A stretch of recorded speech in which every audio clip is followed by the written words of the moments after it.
Good morning, everyone. Good afternoon. Really appreciate you guys joining us today. We are actually going to be hosting a very important webinar today hosted by ST&G USA Corporation. And for all that don't know me, my name is Kari Rich. I head up sales and marketing for ST&G USA Corporation, North and South America. One of the things ST&G is very passionate about is education around reimbursement. For those that don't know, we manufacture everything from hip to foot. And with the majority of our products being PDAC approved to offer that security to our clients for that reimbursement. But today, we really appreciate people like Linda Collins, who will be our guest speaker. And I know I spoke to a lot of you guys, and a lot of you are very familiar with Linda, which is amazing. Linda is a nationally acclaimed reimbursement advisor in the O&P profession and will dive into the critical topic of this new Lower Limb Prosthesis LCD, which will become effective September 1st, 2024. Her specialty is working with payers, manufacturers, and clinics, and is committed in helping practices like yourself to get the compensation you deserve, as well as provide patients with best technology and outcomes. And that being said, we have a lot to cover, so I want to go ahead and turn it over to Linda. Like Rachel said, we will be addressing questions. And if for some reason we don't have an answer right off the top, Linda will be committed to getting us an answer, which we will then be emailing to everyone. So Linda, I am super excited, and I turn it over to you. Thank you so much, Kari. And I know that most of you are not on video, but it's nice to see your name here and connect with you all. As Kari said, it is truly my passion to take information like the new 17-page LCD and break it down for you. You're all busy dealing with patients and a ton of other things in a practice, so this is my goal. So let's get started. As Kari said, the new LCD is probably the biggest change for our profession from Medicare in a while. And it does become effective September 1st, which is Sunday. So it's really going to happen. And then Monday is Labor Day. So it's really going to be September 3rd, 6 days away. So let's get familiar with it while we can. So our agenda today is we are going to just do an overview of the LCD, breaking it down, as I said, into bite-sized pieces for you. Talking about documenting the K levels, that has changed a bit. Our new requirements for K2 and K3, we've been hearing you can put K3 componentry and K2 ambulators. We're going to talk about obtaining corroborating documentation, which is just an age-old challenge we all fight. Prior authorization, submitting a claim, and some new resources that ST&G has created for you. So again, if you have questions, just drop them in the chat. In the meantime, let's get going. So when documenting medical necessity need for an amputee, it has to start with documenting the functional level. And this hasn't changed from the old LCD to the new LCD. Documenting the functional level is the most important thing and what we really need to start with. Linda, sorry, yes. I don't want to interrupt you. Your slides are not going. Okay, I wonder why that is. Thank you, though. I'm going to stop presenting and start presenting again. How's that? We'll see if that works. And now, oh, we want them to go. Okay, are we seeing them now? We are. Thank you. Oh, perfect. Good. You know, technology. So the documenting the functional levels has not changed. It's important to do. And as I said, I like to give you three, keywords to kind of remember what you need to do. So when documenting functional levels, remember past, present, future. Remember those three words. We got to go over the patient's past prosthetic use. Have they used other devices? Do they have any now? Other devices that they've used in the past, wheelchairs, crutches, canes, anything. Medical conditions in the past, specifically if they've been resolved. So for instance, a patient had a heart attack, but since that time has been going to cardiac rehab and lost weight and, on medication, you want to mention all of that. Rehab they've participated in. And probably the most important is previous activities. So this is important for not only a new amputee, but a current amputee. So that what I'm doing today is going to be the biggest predictor of what I will likely do in the future, which means that that's going to indicate what my potential K level is going to be. Okay? So that's the past. The present, your standard prosthetic evaluation, status of the residual limb, your range of motion, gait, balance. If you do AMP Pro or any of the other tests in your office, this is the place to do it. Certainly in your notes, you're going to want to talk about any comorbidities that might be impacting the patient's ability to move or be mobile, their current device use, and why that may not be working for them, and ADLs and how those are impacted by not being able to use the current device in the way that it's needed, or that the current device is not needing for them, if that makes sense. So that's all the future. Pretty much you're all good at doing that. You know, I review prosthetic notes all the time, and I think that this present is where we're at. The past is something we can work on beefing up, and certainly the future, which is the patient's desire to ambulate. We know that sounds crazy, but it is in the LCD, and I have seen claims denied because you're not indicating the patient wants to use this device and continue their activities. A new one that Medicare seems to be facing a lot about is ability to use the technology, which is just really the patient's cognitive ability to understand a device. If it does it need to be charged? Does it have alerts? Or do they just need to take care of it? So the cognitive ability is something important. So that's past, present, future when you're evaluating the patient and their functional levels. Remember those three keywords. All right, so let's talk about the K level definitions that have changed a bit. So a K2 ambulator, here's the old definition. And I think one of the things we all talked about was, oh, this is a limited community ambulator, right? So what does that mean? And that's, I think, has been a challenge in these definitions, is really trying to understand them. The new LCD gives us some more details, which I think is always good. When they tell us what they want, we can give them what they want, right? It's almost like a cheat sheet. So in this case, you can see it gets more detailed about specific information that you may need to evaluate and how you can document that. So documenting the details of a K2, so the patient can, with or without an assistive device, and or with or without the assistance of a person, participate in majority of these activities.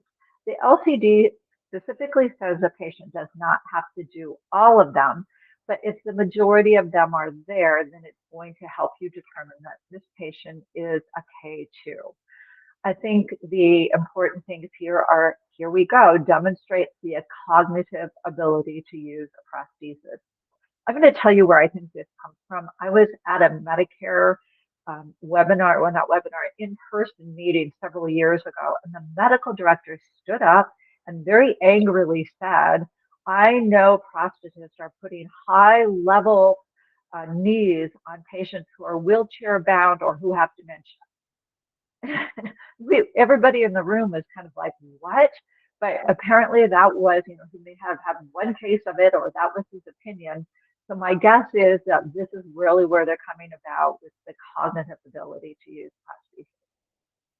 Walking on a flat surface outside the home, that's important. Negotiating a curb. Can they go up and down? Can they go up and down a couple of stairs? Can they walk up and down a ramp? And this is also an important one. Can they increase their speeds of walking only for short distances or with great effort? So these are important things to consider. And this is the new documentation for K2. Again, I think it's a cheat sheet for us. If we follow what they're giving us, then it's super good. And it should be easy to appeal if there's any problems. Okay, this is important. Remember, it's the details over the definition. We love the definition, But when I see people copy and paste the definition, or they give the K2 level to their physician and they're asking the physician to simply copy and paste the definition, I cringe. That is not going to get your medical necessity covered. You really need to have the details of what these kind of things are going on, how the patient does that, when they go over a curb. Maybe he walks down to his mailbox and has to step off a curb to get to it. Those types of things. You're going to build the case. Details over definitions. Those are the next two words that I want you to remember. Okay, K3 ambulator. How are we doing on that? Don't see any questions so far, so we must be moving along. K3, the old definition here, it is typical of the community ambulator. I think that's where we all were always for, a community ambulator. The new LCD, again, gives us a lot more detail about what they're looking for to say this person specifically is a K3 patient. So again, I like it.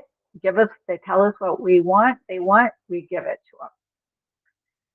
Documentation details for a K3, again, with or without assistive devices. I think that's an important piece. The patient is able to walk on variable terrain and variable speeds, go up and down more steps, ramps, open and close doors, walk through crowded areas. This is how they're saying it's a community ambulator. Using transportation, and this one again is the cognition, perform dual ambulation tasks. So, can they think at the same time as they're walking? Is basically, do they have the cognitive ability to do this?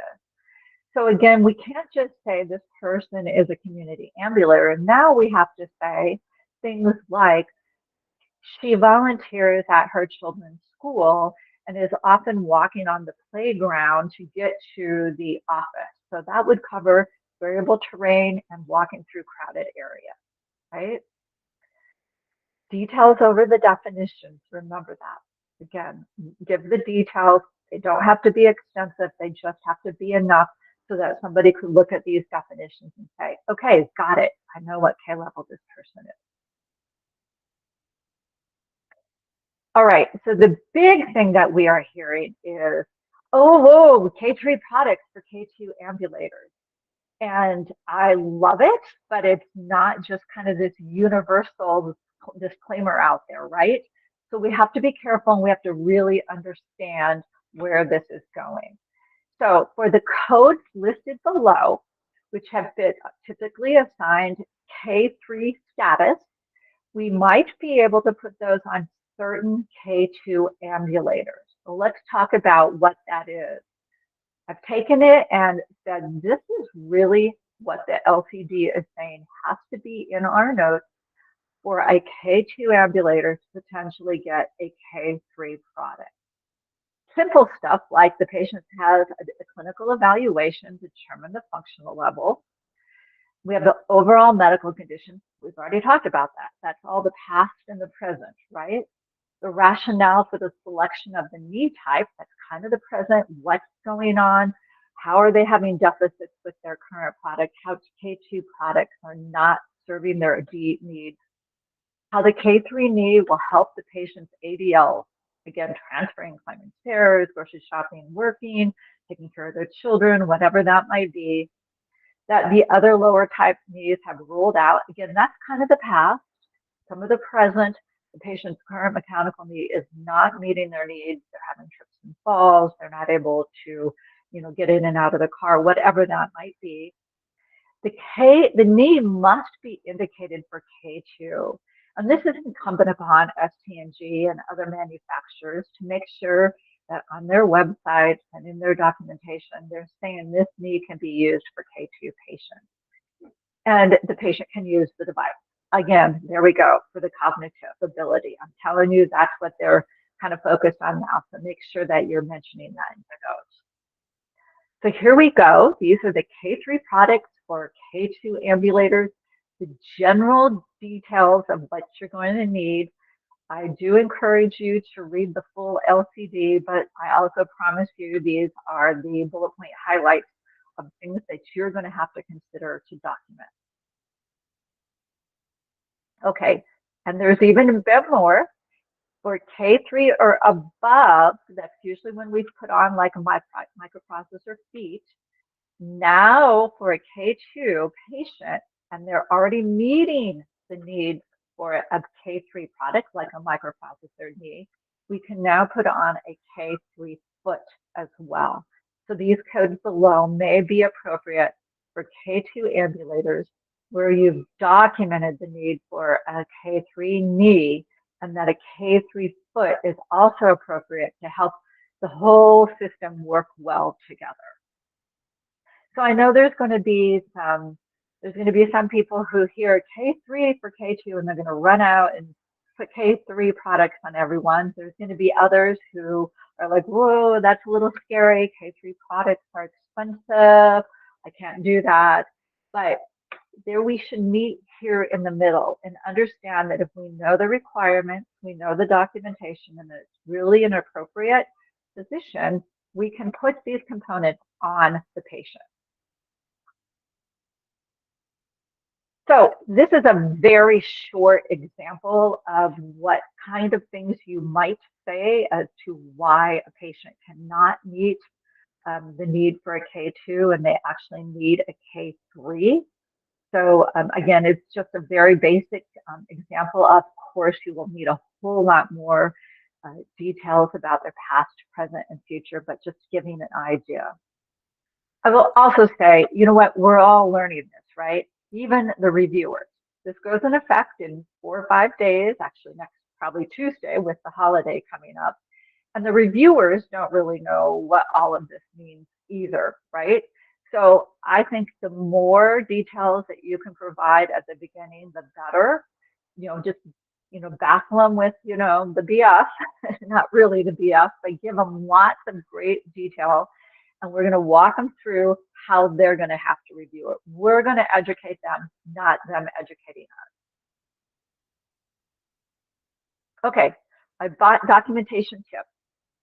Past activities, that's probably the biggest thing I've seen in reviewing documentation over the years, is not getting enough details about the patient's past.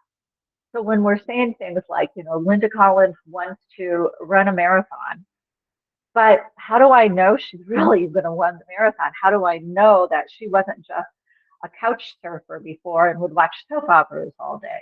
So that's where you have to say, she was running, she's run 2 marathons, she wants to get back to that, those types of things about past activities. Remember, past, present, and future, those were the 3 keywords. The details over the definition. Do not just post the definition and say, he is a K3 ambulator, blah, blah, blah, blah, blah. Give the details so that somebody would look at it and go, oh, okay, this person is a K3 ambulator. I get it. The details over definitions, those 2 words. And time and terrain, 2 more keywords. So talk about how long people are ambulatory in a day, where they walk, how often they walk, and what kind of terrain they're walking on. Remember, K3 says that has to be variable terrain, so be sure to indicate that. And then the final is, of course, the patient's goals. What do they want to do? They want to use this device.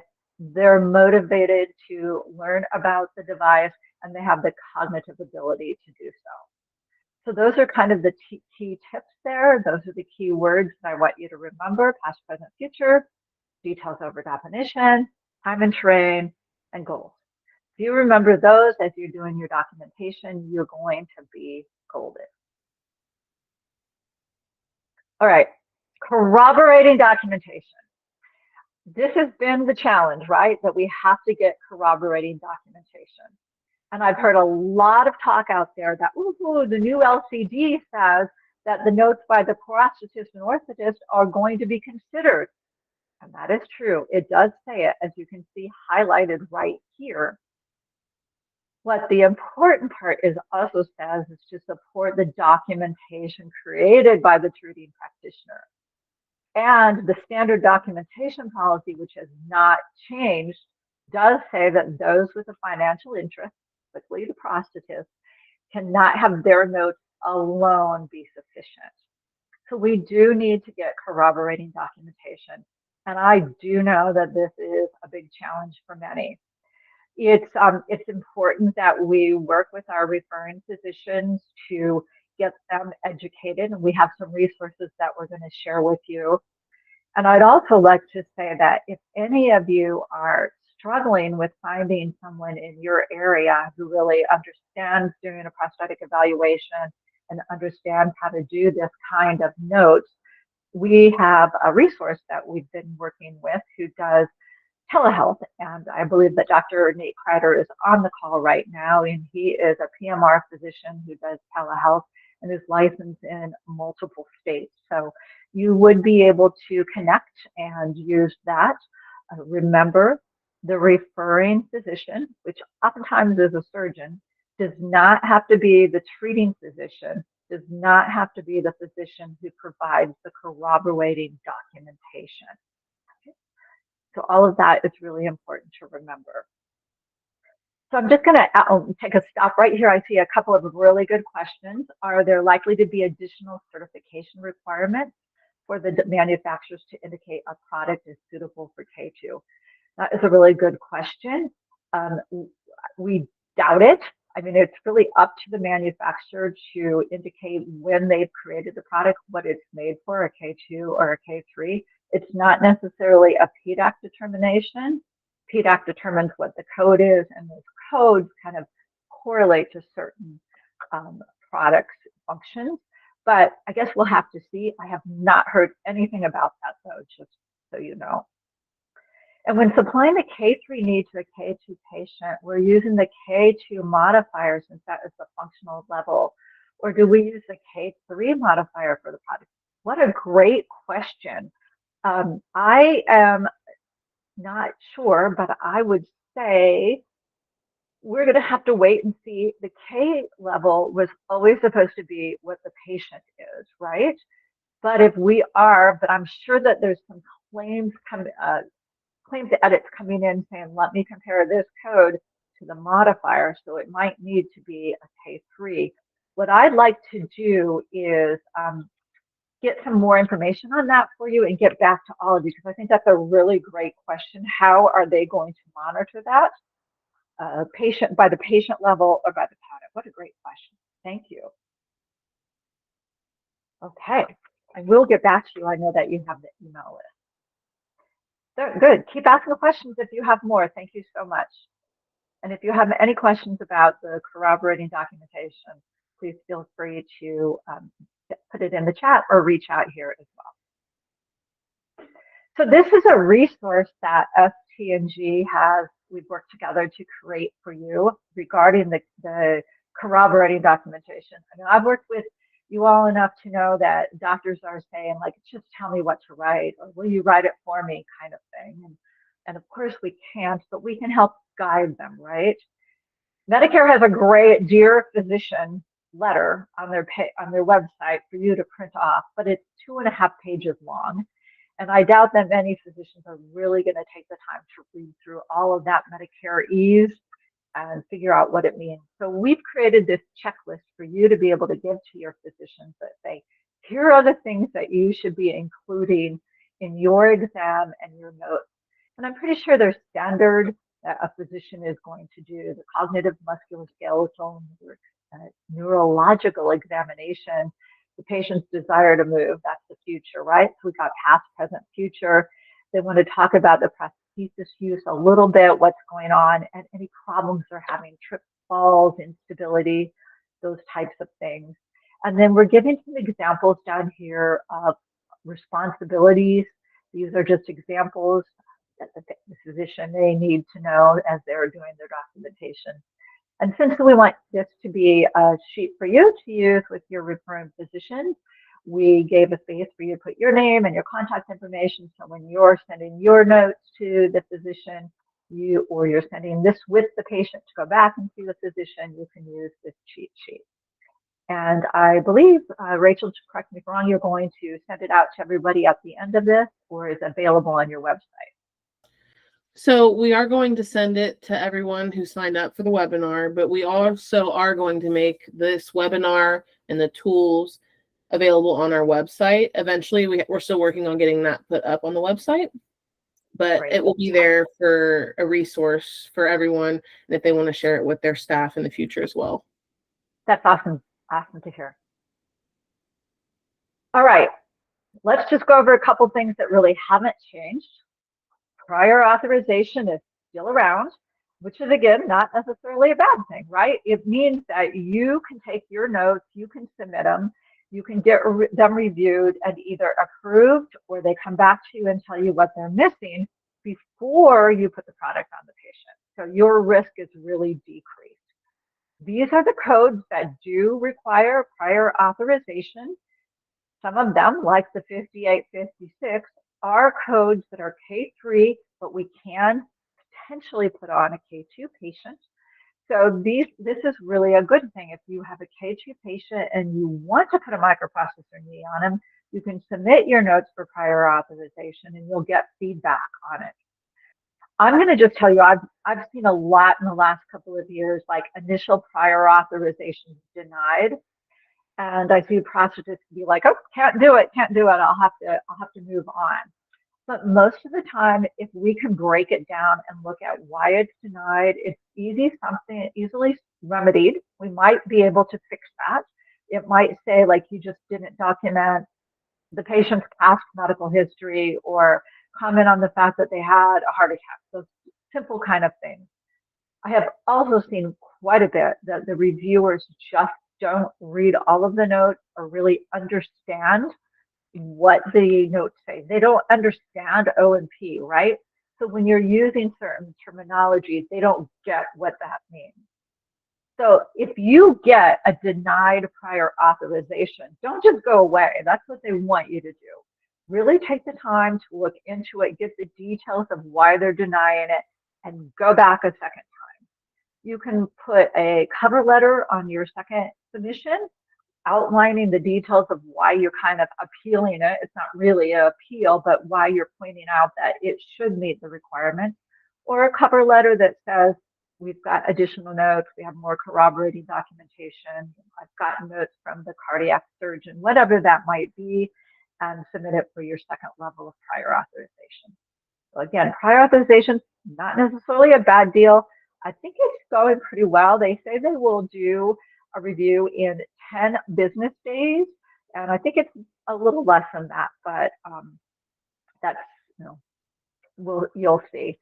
Remember, this is all about Medicare. Private payers, who knows what their prior authorization policies are. I do think that for the majority of time, they are asking for prior authorization on these high dollar items. So the same applies. Submit for prior authorization. If you get denied, let's take a look at the reason for denial and how we can either appeal it or resubmit with some new information. And I will say that private payers are notorious for saying no. They just want you to go away, right? So they're going to notoriously say no and hope that you never come back. Don't give them that satisfaction. Okay, modifiers, another thing. We talked about this, and I will get the information about K level. Is it the product or the patient in this situation? But we do still have to put the K level on most of the devices. Right or left are most of the devices. And the new requirement in the LCD is that it also requires the KX. I say the KX modifier is kind of like the Boy Scout pledge, because it basically says everything here meets medical necessity, and I verify that. So it's just something that they want on there. So be sure after September 1st, dates of service after September 1st, if you submit a claim, that you have a KX modifier. Okay, what other questions do we have right now? Do we need to go go back to any of the slides, talk about anything? I see a couple coming in, so I'm just going to go ahead and read them and see if we can talk about it. We are being told that for some out-of-network claims, the notes must be from the same physician that sent the prescription. Is this accurate? So if you're talking about the treating orders, like I give you, an order, go ahead, go evaluate Linda Collins. And that's probably coming from a surgeon, that's fine. But after you evaluate the patient and you need to figure out what goes next, you can create the standard written order and send it to a physician. And you can send it to a PMR, you can send it to somebody else. And I see that our friend Dr. Kreider has responded.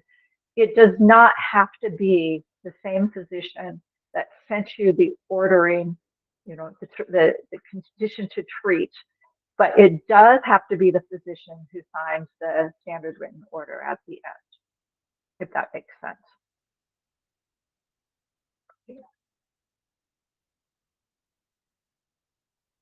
Other questions?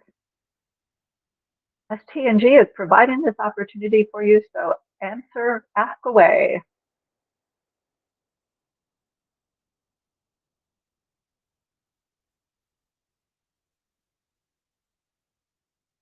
Okay, we're good. Oh. So we do have a question. I'm curious why they ask current and expected K levels. I think a lot of that had to come from looking at a new amputee, and then it just got in there and stayed forever. So obviously, if I'm a new amputee, I'm not a K3 or a K4, right? I'm a K1 or a K2 as I'm going through rehab, as I'm learning how to use a prosthesis, as I'm recovering. So that the expected is, I think, where it goes back to what I talked about, the past activities. So again, if I'm a new amputee, I'm not a K3 today, but I'm probably going to be one because here's what I did in the past, and I've expressed a desire to continually doing that. So I just think that got expanded to be for everyone. So the other part of that I see sometimes is I think they get worried that, okay, I'm a K3 patient and I've had a microprocessor knee for 20 years and now I'm 83 years old and you want to put a microprocessor knee on me. Am I still really expected to be a K3 as I've gotten older and maybe less mobile? So I think that's kind of what we're looking at. So what site can I go to where this will be published? I'm a physical therapist who was recommended this presentation. Well, good. Thank you for being recommended and thank you for joining us. You can go to, and I'm going to type it in here, Noridian Medicare, and then go down to, you'll want to do Region D. That's just where I'm in. It's all the same. Just go to Noridian Medicare, go to Region D, and then you'll see LCDs. Right now, it's not on the site, I will tell you, because it doesn't become effective until Sunday. So we'll be there after the weekend. If you really need it, feel free to reach out to Rachel, who can send it to me, and I'll be glad to share it with you. It took some finding to find it, but it's out there. Can you please provide more information on the KX modifier?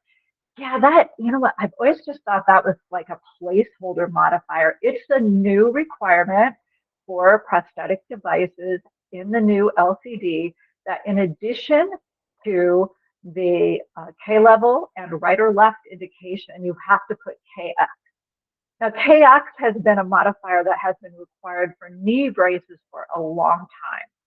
And basically, it is just saying that you have reviewed the medical necessity requirements for this product and that you believe and know that your documentation supports that medical necessity requirement. So, it's kind of, like I said, it's a Boy Scout pledge. I promise that it's there, but it is going to be required. And my guess is they'll have a claim to edit in place. And if there is not a KX modifier on the claim, on the specific HIT code, they will deny it. Let's see. So the follow-up question on current and expected, current and expected is, will they deny based on current not meeting expected? This is where it gets tricky. I think we have to really, really indicate in the notes why I am expected to be something that I'm not now. So again, if I'm a new amputee or all of a sudden I've been using mechanical knee, but in the last year I've lost 100 pounds and I'm really motivated to start walking again and whatever that might be, as long as that's there in detail, it's definitely something that can be appealed.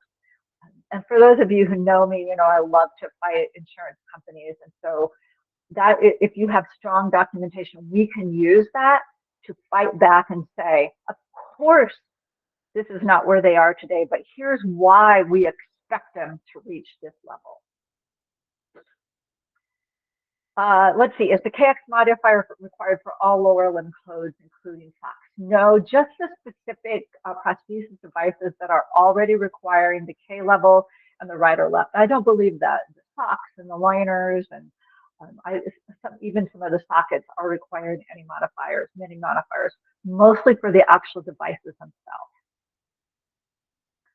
And another question about the K level modifier for a K2 or a K3. So Rachel has the contact information for everybody who's signed up, and we will be sure to send that out after I do some research. I'm going to call Medicare and see what they have to say about it. Here's my guess. They won't know the answer yet, but we'll monitor this. It's a really good point to monitor. So the KX is only for the new LCD about K2. No, it is about all of those codes. Let me see if I can go. All of the prosthetic knee codes that have traditionally required L left, right, as well as the K level, now must have a KX. It is new in the LCD, but it's not new for just the K2 ambulator. It's for everything. Great questions. You guys are all paying good attention. I appreciate that. Thank you so much. What else do we have questions about?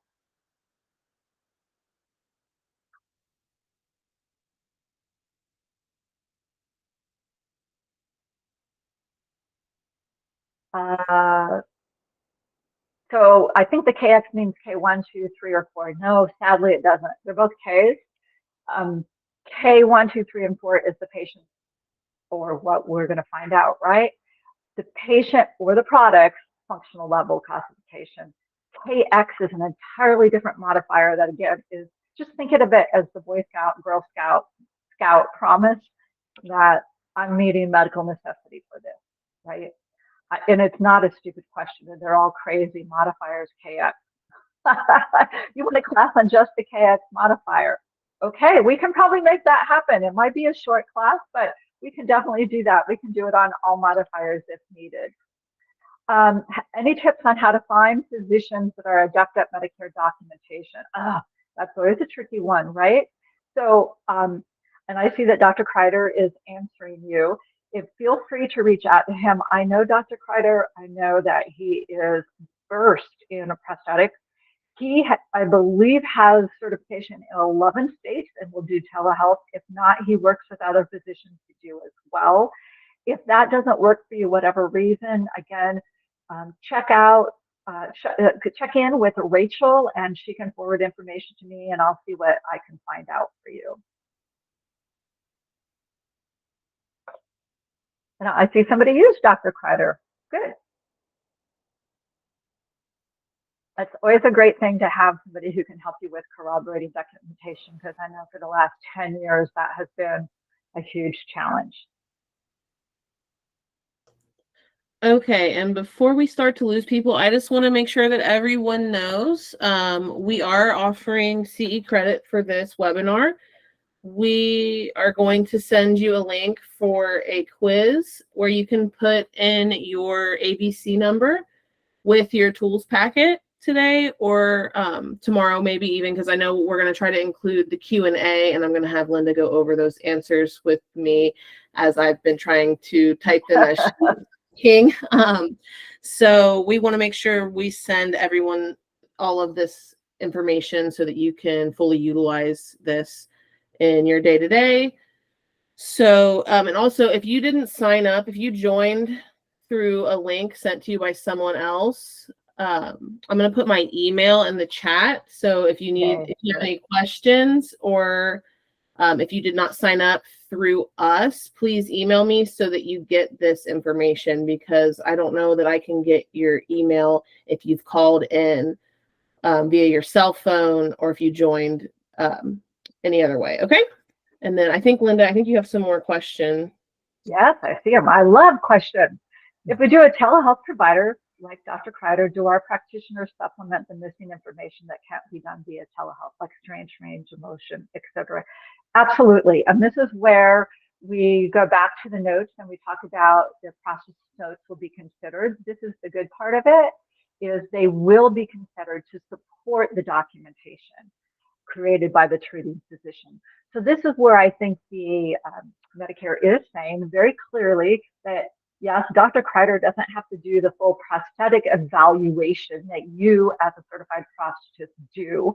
He will help just support it, and he can do all of that, or she, if there's a female on his team, via telehealth.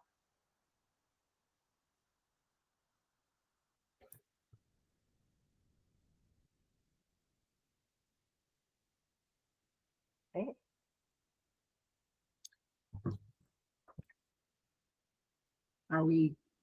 Do you think any other questions? I know everyone's really busy, so we want to make sure we. Right. Yeah, we didn't want to waste anyone's time, but I know typing also takes a moment. So maybe let's give 30 more seconds and then. And just to clarify, go on. Yeah. Sorry. I was going to say, just remember, if you have questions, you think about it later, feel free to send it to Rachel. We're putting her on the spot and she can forward information to me. Yes, and Rachel will be also providing everyone with all the documentation that Linda provided. I believe, Linda, you have the one document sheet, and I thought there was another one. Weren't there two? Yeah, there is. We have a prosthetic evaluation checklist too, that for our prosthetists to be able to use, right? To just be like, I get all these like a little checklist. So you have both of those available to you.